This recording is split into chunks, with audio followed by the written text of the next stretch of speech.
Japanese cars is basically unheard of. Yeah, people back then never would have imagined all of us driving Japanese cars today. So what changed?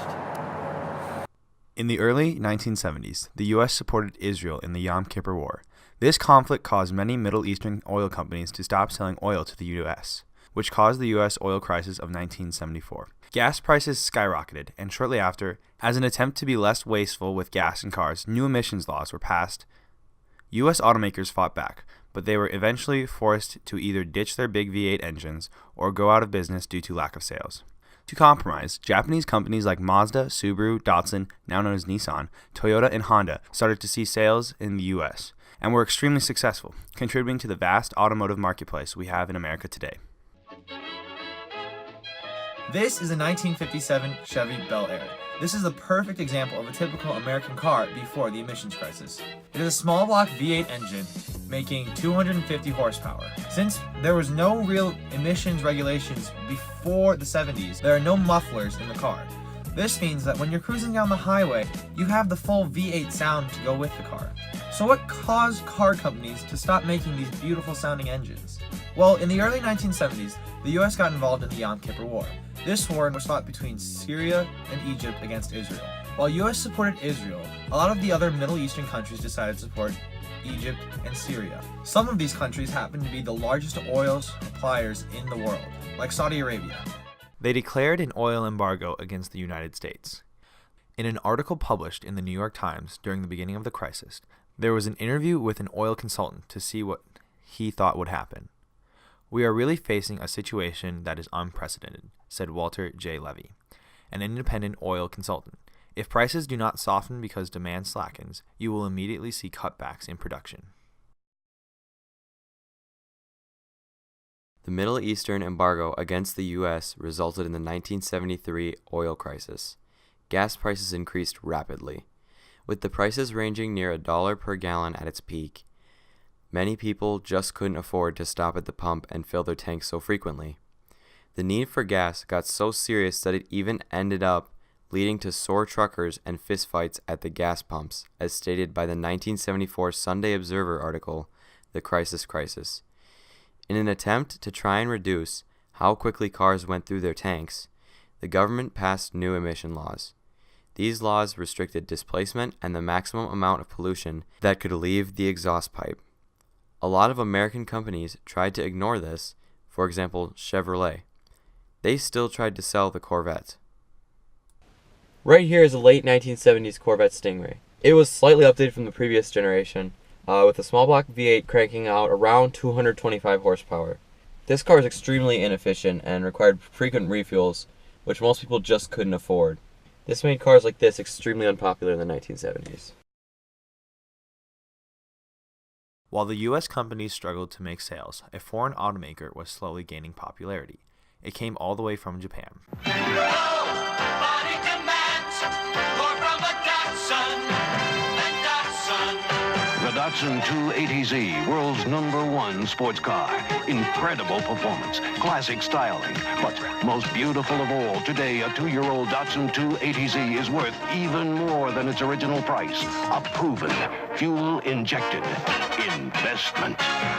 That company was called Datsun. Datsun's sales figures in the U.S. were almost non-existent up until this point, due to Japan being our second worst enemy in World War II.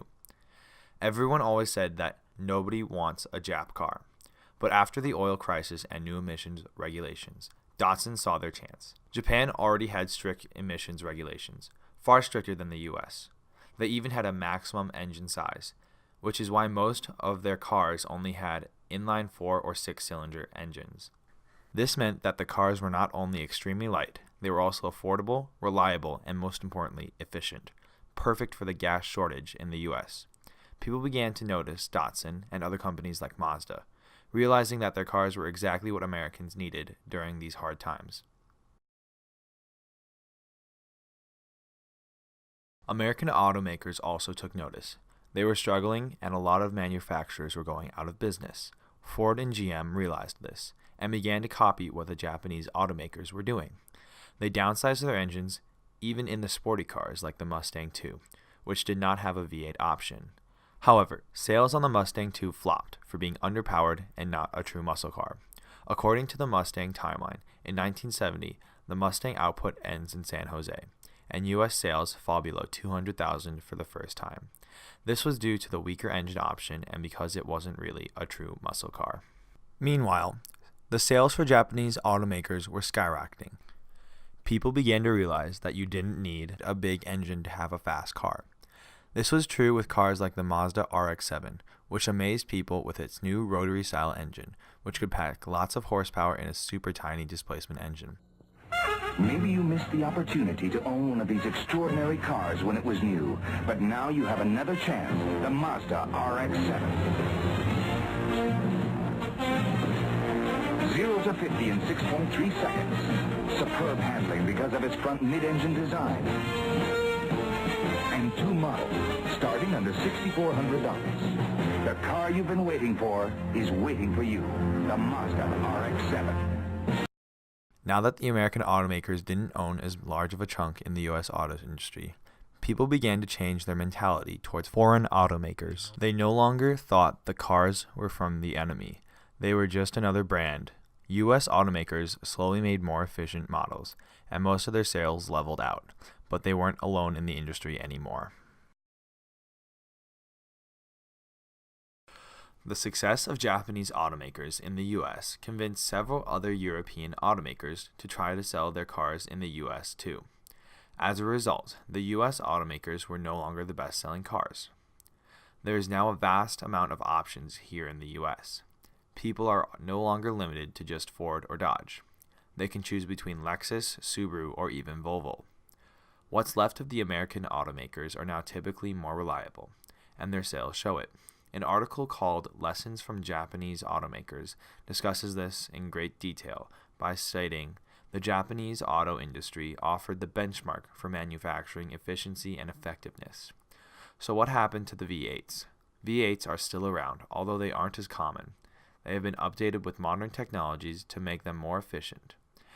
You can find V8 engines in muscle cars like the Ford Mustang, Chevy Camaro, or the Dodge Challenger. You can also find them in some trucks and big SUVs, but they're a pretty rare sight in the typical household. Overall, Japan's success really helped to shape the U.S. auto industry as we know it today. Without them, the only foreign company that might have been successful here would have been Volkswagen, and they'd still only be selling the original Beetle.